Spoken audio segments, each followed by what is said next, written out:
Bring it on.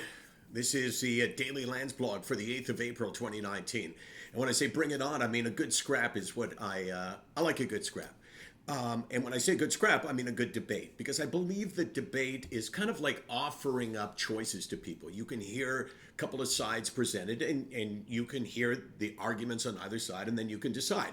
Now, yesterday's Landsblog, you heard Corey and I going over a doctor's suggestions that there's better treatments than a pill or a tablet for depression, like talking to friends, or laughing with friends, like getting close to nature, a whole bunch of stuff. And I don't want to disrespect the suggestions because no one's going to say those are bad ideas. No one's going to say, hey, that going out for a nice walk in nice weather is a bad thing.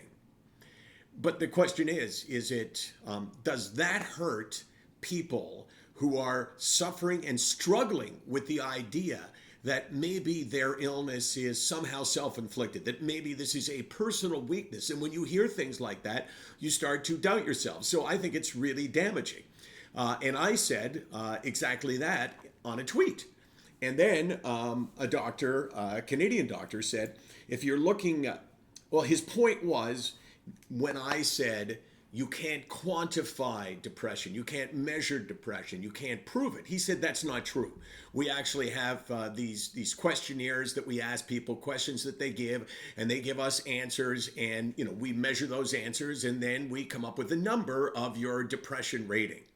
And my point was, hey, that's can't be a bad thing.